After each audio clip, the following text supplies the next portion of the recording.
ಎಲ್ಲರಿಗೂ ನಮಸ್ತೆ. ರಂಜಿತಾ ಕೋಡಿಬೆಟ್ಟು ಚಾನಲ್ಗೆ ಸ್ವಾಗತ. ಇವತ್ತು ನಾವು ಬಾಳೆಹಣ್ಣಿನ ಹಲ್ವ ಹೇಗೆ ಮಾಡೋದು ಅಂತ ನೋಡೋಣ. ಇದಕ್ಕೆ ಸ್ವಲ್ಪ ಬಾಳೆಹಣ್ಣು ಬೇಕು. ನಾನೊಂದು 30ರಿಂದ 35 ಬಾಳೆಹಣ್ಣು ತಗೊಂಡಿದ್ದೇನೆ. ಸಣ್ಣ ಸಣ್ಣ ಕಟ್ ಮಾಡಿ ಮಿಕ್ಸಿ ಜಾರಲ್ಲಿ ರುಬ್ಕೊಂಡಿದ್ದೇನೆ. ಒಂದು 4ರಿಂದ 5 ಸ್ಪೂನ್ನಷ್ಟು, ಒಂದು 10 ಗ್ರಾಮ್ನಷ್ಟು ತುಪ್ಪ ಹಾಕ್ಕೊಂಡಿದ್ದೇನೆ. 4-5 ಸ್ಪೂನ್ ಸಾಕಾಗತ್ತೆ. ಜಸ್ಟ್ ಅಡಿ ಹಿಡಿಯೋದಾಗೆ, ತಳ ಹಿಡ್ಕೊಳ್ಳೋದಾಗೆ. ಇದನ್ನು ತುಪ್ಪ ಕರಗಿದ ಮೇಲೆ ಸ್ವಲ್ಪ ಬಾಣಲೆಗೆಲ್ಲ ಫುಲ್ ಸ್ಪ್ರೆಡ್ ಮಾಡ್ಕೊಳ್ತಾ ಇದ್ದೇನೆ. ನಾನು 2 ಟೈಮ್ ಜಾರಲ್ಲಿ ರುಬ್ಕೊಳ್ತಾ ಇದ್ದೇನೆ. ಸೊ ಇದನ್ನು ನಾನೀಗ ಬಿಸಿಗೆ ಇಟ್ಟಿದ್ದೇನೆ ಬಾಣಲೆ. 1 ಟೈಮ್ ರುಬ್ಬಿದ ಬಾಳೆಹಣ್ಣನ್ನು ಇದಕ್ಕೆ ಟ್ರಾನ್ಸ್ಫರ್ ಮಾಡ್ಕೊಳ್ತೇನೆ. ಹಾಗೆ ಇನ್ನೊಂದು ರೌಂಡು ರುಬ್ಬಿ ಇದರ ಮೇಲೆಗೆ ಹಾಕ್ಕೊಂಡು ಮತ್ತೆ ಮಿಕ್ಸ್ ಮಾಡ್ಕೊಳ್ತಾ ಇದ್ದೇನೆ.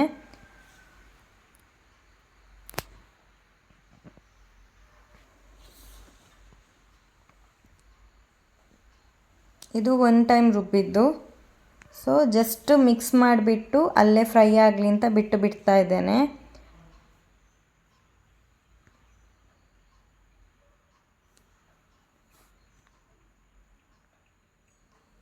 ಇನ್ನೊಂದು ಸಲ ರುಬ್ಬಿದ್ದನ್ನು ಇದರ ಮೇಲೆಗೆ ಹಾಕ್ಕೊಂಡು ಮಿಕ್ಸ್ ಮಾಡ್ಕೊಳ್ತಿದ್ದೀನಿ. ಇವಾಗ ಕುದಿಯುವ ತನಕ ನಿಮಗೆ ಸ್ವಲ್ಪ ಆಚೆ ಹೋಗೋಕ್ಕೆ ಆಗತ್ತೆ, ಏನೂ ಆಗಲ್ಲ. ಬಟ್ ಇದು ಫ್ರೈ ಆಗಿ ಆಗುವಾಗ ಗಟ್ಟಿ ಆಗಲಿಕ್ಕೆ ಶುರುವಾಗತ್ತೆ. ಆಮೇಲೆ ತಳ ಹಿಡಿಯೋ ಚಾನ್ಸಸ್ ಹೆಚ್ಚಿರುತ್ತೆ. ಸೊ ನಾನು ಸ್ಟಾರ್ಟಿಂಗ್ ಸ್ವಲ್ಪ ತುಪ್ಪ ಹಾಕ್ಕೊಂಡಿದ್ದೀನಿ. ಪುನಃ ಬೇಕು ಅಂತ ಆದರೆ, ಗಟ್ಟಿ ಅನಿಸ್ತಾ ಇದ್ದರೆ ಮಾತ್ರ ವಾಪಸ್ಸು ಹಾಕ್ಕೊಳ್ಳೋದು.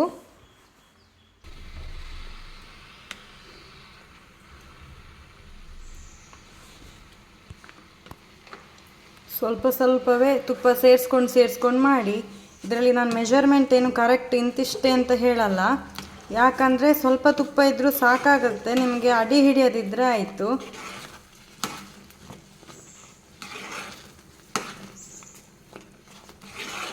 ಮತ್ತು ನೀವು ತುಂಬ ತುಪ್ಪ ಹಾಕಿದರೆ ಏನಾಗ್ತದೆ ಅಂದರೆ ಇದು ಬೆಂದು ಇದರಲ್ಲಿ ಪಾಕ ಬರ್ತದಲ್ವಾ, ಒಂದು ಕಪ್ಪು ಕಲರಿಗೆ ಕನ್ವರ್ಟ್ ಆಗ್ತದೆ ಬಾಳೆಹಣ್ಣು ಹಲ್ವ. ಆವಾಗ ನಿಮಗೆ ಮೇಲೆ ತುಪ್ಪ ನಿಲ್ತದೆ. ಅದಕ್ಕೆ ಎಷ್ಟು ಬೇಕೋ ಅಷ್ಟೇ ನೋಡ್ಕೊಂಡು ಹಾಕಿ. ನಾನು ನೋಡಿ ಇಷ್ಟು ಸಣ್ಣ ಗ್ಲಾಸಲ್ಲಿ ಒಂದು 3/4 ಕಪ್ನಷ್ಟು ಸಕ್ಕರೆ ಹಾಕ್ಕೊಳ್ತಾ ಇದ್ದೇನೆ. ನಿಮಗೆ ಎಷ್ಟು ಸ್ವೀಟ್ ಬೇಕು, ತುಂಬ ಸ್ವೀಟ್ ಬೇಕಾ, ಮೀಡಿಯಮ್ ಸ್ವೀಟ್ ಬೇಕಾ, ನಿಮ್ಮ ಟೇಸ್ಟಿಗೆ ತಕ್ಕ ಹಾಗೆ ಹಾಕ್ಕೊಳ್ಳಿ. ನಾವು ಮೀಡಿಯಮ್ ಸ್ವೀಟು, ಸೊ ನಾನು ಇಷ್ಟು ಹಾಕ್ಕೊಂಡಿದ್ದೇನೆ. 1 ಕಪ್ನಷ್ಟು ಹಾಕ್ಕೊಂಡ್ರೂ ತೊಂದರೆ ಇಲ್ಲ. ಮತ್ತು ಬಾಳೆಹಣ್ಣಿನ ಮೇಲೆ ಡಿಪೆಂಡ್ ಆಗುತ್ತೆ. ಅದು ಹುಳಿ ಇದ್ದರೆ ಸ್ವಲ್ಪ ಹೆಚ್ಚು ಸಕ್ಕರೆ ಹಾಕ್ಕೊಳ್ಳಿ. ಸಿಹಿಯೇ ಇದ್ದರೆ, ಅಂದರೆ ಕರೆಕ್ಟ್ ಒಳ್ಳೆ ಹಣ್ಣಿದ್ದರೆ ಬಾಳೆಹಣ್ಣು ಭಾರಿ ಒಳ್ಳೆಯದಾಗ್ತದೆ ಹಲ್ವಕ್ಕೆ. ಸೊ ತುಂಬ ಹಣ್ಣಿದ್ದರೆ, ಸಿಪ್ಪೆ ಸ್ವಲ್ಪ ಕಪ್ಪಾಗಲಿಕ್ಕೆ ಹೊರಟಿದ್ದರೆ ಅದಕ್ಕಾದರೆ ಸ್ವಲ್ಪ ಸಕ್ಕರೆ ಕಮ್ಮಿ ಹಾಕಿ. ಯಾಕಂದರೆ ಅದು ಹುಳಿ ಇರಲ್ಲ, ಅದು ಸಿಹಿಯಾಗಿ ಇರುತ್ತೆ. ಅಂಥ ಬಾಳೆಹಣ್ಣು ತಿನ್ನಲಿಕ್ಕೆ ಇಷ್ಟ ಆಗಲ್ಲ ನೋಡಿ. ಸ್ವಲ್ಪ ಕಪ್ಪು ಸಿಪ್ಪೆ ಆದರೆ ತುಂಬ ಹಣ್ಣಿರ್ತದೆ, ಅದು ತಿನ್ನಲಿಕ್ಕೆ ಅಷ್ಟು ಟೇಸ್ಟ್ ಅನಿಸಲ್ಲ. ಸೊ ಅದನ್ನು ವೇಸ್ಟ್ ಮಾಡೋ ಬದಲು ಈ ರೀತಿ ಮಾಡ್ಕೊಳ್ಳಿ, ತುಂಬ ಚೆನ್ನಾಗಾಗ್ತದೆ. ಸಕ್ಕರೆ ಹಾಕಿ ಮಿಕ್ಸ್ ಮಾಡುವಾಗ ಸಕ್ಕರೆ ಆಟೋಮೆಟಿಕ್ ನೀರಾಗತ್ತೆ. ಸೊ ಪಾಕ ಸ್ವಲ್ಪ ನೋಡಿ, ನಮ್ಮದು ಹಿಟ್ಟು, ಬಾಳೆಹಣ್ಣಿನ ಹಿಟ್ಟು ಹೇಗಾಗಿದೆ ನೋಡಿ, ಸ್ವಲ್ಪ ನೀರು ಅನಿಸುತ್ತೆ. ಸೊ ಮಿಕ್ಸ್ ಮಾಡ್ಕೊಳ್ಳಿಕ್ಕೆ ಒಳ್ಳೆಯದಾಗ್ತದೆ. ಮತ್ತೆ ನಿಮಗೆ ಕೈ ಬಚ್ಚಿ ಹೋಗುವಷ್ಟು ಸುಸ್ತಾಗತ್ತೆ. ಯಾಕೆ ಹೇಳಿ, ಗಟ್ಟಿ ಆಗ್ತದೆ ಇದು. ಬಾಳೆಹಣ್ಣಿನ ಹಲ್ವ ತಿನ್ನಲಿಕ್ಕೆ ಒಳ್ಳೆಯದಾಗ್ತದೆ, ಬಟ್ ಮಾಡಲಿಕ್ಕೆ ತುಂಬ ಕಷ್ಟ ಆಗುತ್ತೆ. ಇದು ಮಿಕ್ಸ್ ಮಾಡ್ತಾನೇ ಇರಬೇಕು. ನಿಮಗೆ ಯಾವ ತಿಂಡಿ, ಯಾವ ಅಡಿಗೆಯಲ್ಲಿ ಆದರೂ ಕೈ ಸ್ವಲ್ಪ ಫ್ರೀ ಸಿಗ್ತದೆ. ಬಟ್ ಇದರಲ್ಲಿ ನಿಮಗೆ ಸಿಕ್ಕಲ್ಲ, ಯಾಕಂದರೆ ಇದು ಮಗುಚ್ತಾನೇ ಇರಬೇಕು. ಇಲ್ಲಾಂದರೆ ತಳ ಹಿಡಿಯತ್ತೆ. ತಳ ಹಿಡಿದ್ರೆ ನಿಮಗೆ ಅದು ಒಂಥರ ಹಲ್ವ ತಿನ್ನುವಾಗ ಸ್ವಲ್ಪ ಗಟ್ಟಿ ಸಿಕ್ಕತ್ತೆ. ಇದಾದರೆ ಸಾಫ್ಟ್ ಇರುತ್ತೆ, ನೀವು ಕೈ ಆಡಿಸ್ತಾನೇ ಇದ್ದರೆ.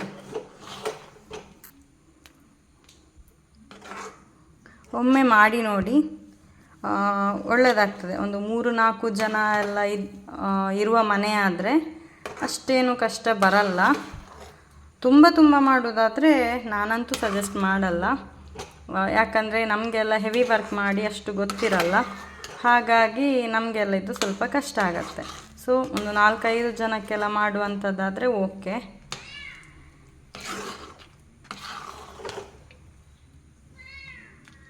ಮತ್ತು ಮನೆಯಲ್ಲಿ ಸೇರುವವರಿದ್ದರೆ ಪ್ರಾಬ್ಲಮ್ ಇಲ್ಲ, ಒಬ್ಬರಿಗೆ ಮಾಡಲಿಕ್ಕೆ ಕಷ್ಟ. ಒಂದು ಸ್ವಲ್ಪ ಹೊತ್ತು ಒಬ್ಬರು ತಿರುಗಿಸೋದು, ಇನ್ನೊಂದು ಸ್ವಲ್ಪ ಹೊತ್ತು ಇನ್ನೊಬ್ಬರು ಸಿಕ್ಕೋದಾದರೆ ಪರವಾಗಿಲ್ಲ, ಎಷ್ಟು ಮಾಡ್ಬೋದು.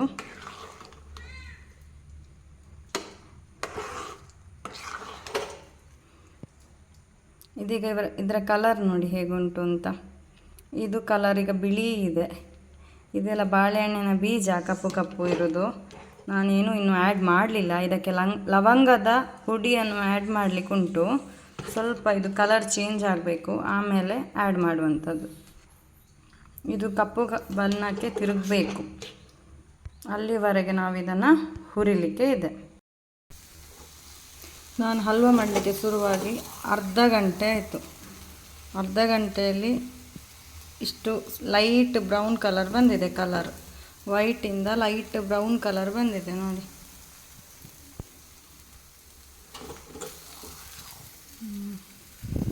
ಬಿಸಿ ಬಿಸಿಗೆ ಏನೂ ಕಾಣಿಸ್ತಾ ಇಲ್ಲ.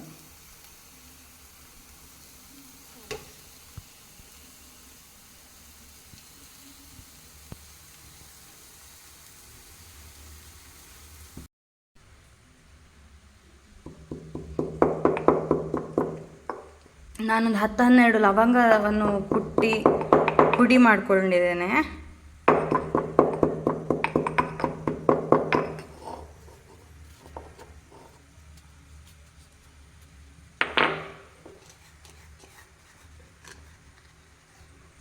ನೋಡಿ ಈ ರೀತಿ ಹುಡಿ ಮಾಡಿಟ್ಕೊಂಡಿದ್ದೇನೆ ನಾನು ಲವಂಗವನ್ನು.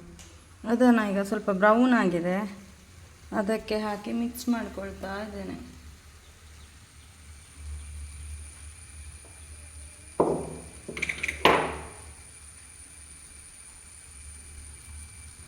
ಚೆಂದ ಮಾಡಿ ಮಿಕ್ಸ್ ಮಾಡಿಕೊಳ್ಬೇಕು.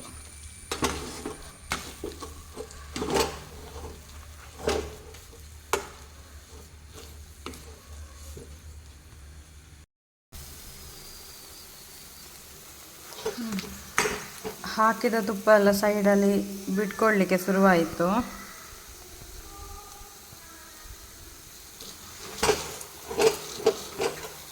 ಮಾಡಲಿಕ್ಕೆ ಶುರುವಾಗಿ 1 ಗಂಟೆ ಗೊತ್ತಾಯಿತು ನೋಡಿ. 1 ಗಂಟೆಯಲ್ಲಿ ಇನ್ನೂ ಕಲರು ಲೈಟ್ ಕಂದು ಬಂದಿದೆ ಅಷ್ಟೇ. ಆಲ್ಮೋಸ್ಟ್ ನಮಗೆ ಇಲ್ಲಿ ಸೈಡಲ್ಲಿ ಕಾಣ್ತಾ ಉಂಟಲ್ಲ, ಈ ಬ್ರೌನ್ ಕಲರ್ ಬರಬೇಕು, dark brown, chocolate brown colour ಬರಬೇಕು ನಮ್ಮ ಹಲ್ವ. ನೋಡಿ 1-1/4 ಗಂಟೆ ಹತ್ತಿರ ಆಗ್ತಾ ಬಂತು ನಮ್ಮದು ಹಲ್ವ. ನೋಡಿ ಹೇಗೆ ಇನ್ನೂ ಲೈಟ್ ಬ್ರೌನಲ್ಲಿಯೇ ಇದೆ. 1-1.5 ಗಂಟೆ ಹೇಗೂ ಬೇಕು ಹಲ್ವ ಮಾಡಲಿಕ್ಕೆ. ಅದಕ್ಕೆ ಟೈಮ್ ಜಾಸ್ತಿ ಬೇಕು, ಮತ್ತು ಕಟ್ಟಿಗೆ ಒಲೆ ಆದರೆ ಸ್ವಲ್ಪ ಒಳ್ಳೆಯದು. ನಮ್ಮದು ಗ್ಯಾಸ್ ಸ್ಟವ್ ಅಲ್ಲಿ ಮಾಡ್ತಾ ಇರೋದು ನಾನು. ಗ್ಯಾಸ್ ತುಂಬ ಬೇಕಾಗತ್ತೆ, ತಿನ್ನಲಿಕ್ಕೆ ಮಾತ್ರ ತುಂಬ ರುಚಿಯಾಗಿರುತ್ತೆ. ನೋಡಿ ಹಾಕಿದ ತುಪ್ಪ ನಾನೊಂದು 100 ಗ್ರಾಮ್ನಷ್ಟು ತುಪ್ಪ ಹಾಕಿದ್ದೇನೆ ಅಷ್ಟೇ, ಹೆಚ್ಚೇನು ತುಪ್ಪ ಹಾಕಲಿಲ್ಲ. ಅದರಲ್ಲೇ ನೋಡಿ ಫ್ರೈ ಆದ ಮೇಲೆ ತುಪ್ಪ ಎಲ್ಲ ಬಿಟ್ಕೊಳ್ತಾ ಇದೆ. ಅದಕ್ಕೆ ನಾನು ಸ್ಟಾರ್ಟಿಂಗೇ ಹೇಳಿದ್ದು ನಿಮಗೆ, ತುಂಬ ತುಪ್ಪ ಹಾಕೋಕ್ಕೆ ಹೋಗಬೇಡಿ, ಸ್ವಲ್ಪ ಸ್ವಲ್ಪನೇ ತುಪ್ಪ ಸೇರಿಸ್ಕೊಂಡು ಮಾಡಿ, ಅದು ಲಾಸ್ಟಿಗೆ ತುಪ್ಪ ಬಿಟ್ಕೊಳ್ಳತ್ತೆ.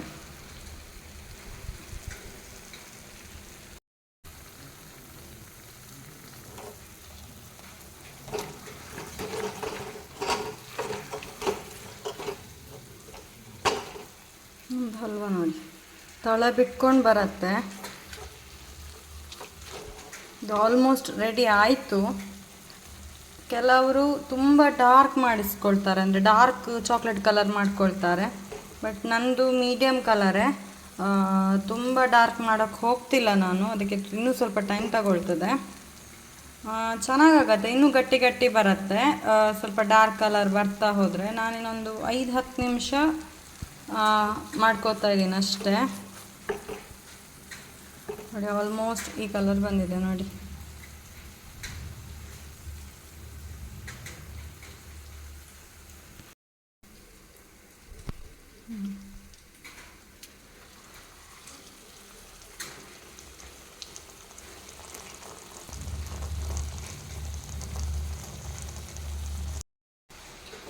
ಹಲ್ವಾ ಆಗಿದೆ, ನಾನು ಆಫ್ ಮಾಡಿದ್ದೇನೆ ಗ್ಯಾಸು.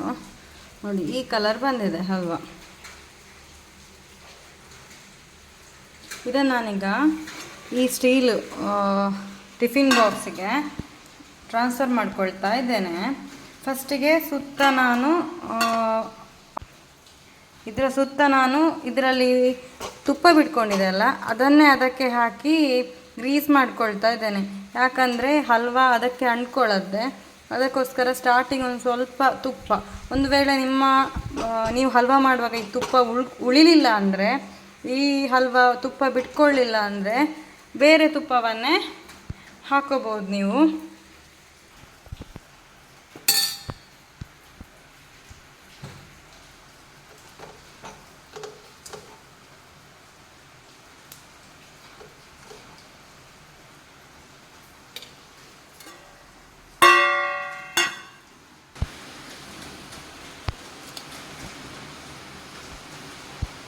ನೀವು ಬಿಸಿ ಬಿಸಿ ಇರುವಾಗಲೇ ಇದನ್ನು ಹೀಗೆ ನೈಸ್ ಮಾಡಿಕೊಂಡು ಕಟ್ ಮಾಡ್ಕೊಂಡು ಬಿಡಬೇಕು.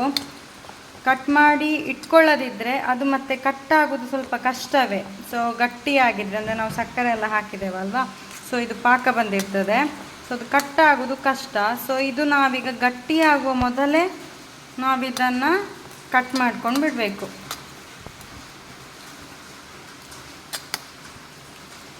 ಇದರಲ್ಲಿ ತುಪ್ಪ ಇರುವ ಕಾರಣ ನಾನೇನು ಹೆಚ್ಚುವರಿ ಬೇರೆ ತುಪ್ಪ ಹಾಕಲಿಲ್ಲ. ನಾವು ಸ್ಟಾರ್ಟಿಂಗ್ ಯೂಸ್ ಮಾಡುವಾಗ ಎಷ್ಟು ತುಪ್ಪ ಹಾಕ್ಕೊಂಡಿದ್ದೇವೆ ಅಷ್ಟೇ. ನೋಡಿ, ನಾನು ಹೀಗೆ ಒತ್ತುವಾಗ ತುಪ್ಪ ಎಲ್ಲ ಮೇಲೆ ಬರ್ತಾ ಉಂಟು. ನೋಡಿ ಇದರದ್ದು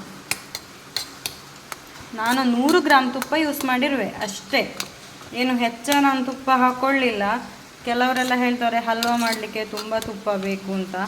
ಏನೂ ಇಲ್ಲ, ಸ್ವಲ್ಪ ಸಾಕಾಗ್ತದೆ. ನಮಗೆ ಅಡಿ ಹಿಡಿಯೋದಿದ್ದರೆ ಆಯಿತು, ಅದಕ್ಕೆ ಬೇಕಾದಷ್ಟು ತುಪ್ಪ ಹಾಕ್ಕೊಂಡ್ರೆ ಆಯಿತು. ಈಗ ನೋಡಿ, ನಾನು ಚಂದ ಮಾಡಿ ನೈಸ್ ಮಾಡ್ಕೊಂಡಿದ್ದೇನೆ.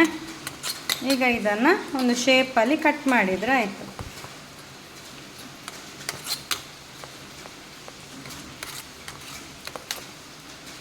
ಆವಾಗ ಬಾಳೆಹಣ್ಣನ್ನು ರುಬ್ಬಿಕೊಂಡು ಇಡೀ ಬಾಣಲೆ ಫುಲ್ ಆಗಿತ್ತು. ಅದು ಈಗ ಹುರಿದು ಆಗುವಾಗ ಹಲ್ವಾ ಆಗುವಾಗ ಈ ಟಿಫಿನ್ ಬಾಕ್ಸ್ನ ಒಂದು ಮುಕ್ಕಾಲು ಭಾಗಕ್ಕೆ ಬಂದಿದೆ. ಸೊ ಮಾಡುವಾಗ ತುಂಬ ಅನಿಸ್ತದೆ, ಆಗೋದು ಸ್ವಲ್ಪ. ಈಗ ಇದನ್ನು ಕಟ್ ಮಾಡ್ಕೊಳ್ಳೋಣ.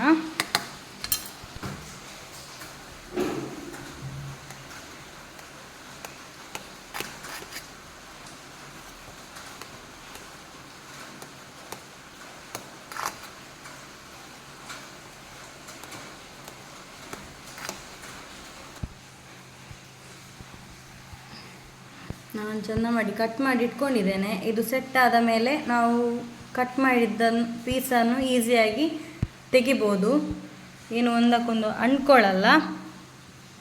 ನನ್ನ ಈ ವಿಡಿಯೋ ಇಷ್ಟ ಆದರೆ ಲೈಕ್ ಮಾಡಿ, ಶೇರ್ ಮಾಡಿ, ಕಮೆಂಟ್ ಮಾಡಿ, ಹಾಗೆ ಸಬ್ಸ್ಕ್ರೈಬ್ ಮಾಡೋದನ್ನು ಮರಿಬೇಡಿ. ನೆಕ್ಸ್ಟ್ ಇನ್ನೊಂದು ಹೊಸ ರೆಸಿಪಿ ಜೊತೆ ನಿಮ್ಮ ಭೇಟಿ ಆಗ್ತೇನೆ. Thank you.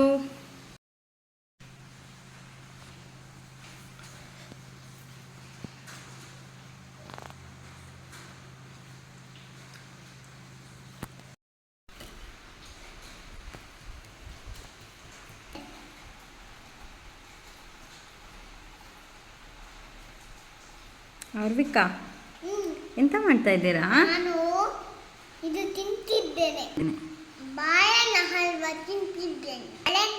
ಬಾಳೆಹಣ್ಣಿನ ಹಲ್ವಾ ತಿಂತಿದ್ದೇನೆ. ಬಾಳೆಹಣ್ಣಿನ ಹಲ್ವಾ ತಿಂತಾ ಇದ್ದೀರಾ? ಹೇಗಾಗಿದೆ? ಹೇಗಾಗಿದೆ? ಚೆನ್ನಾಗಿದೆ. ಚೆನ್ನಾಗಾಗಿದಾ?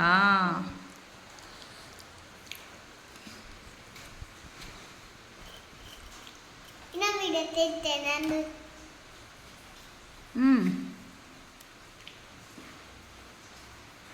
ಸಿಹಿ ಇದೆಯಾ? ಸಿಹಿ ಇದೆಯಾ?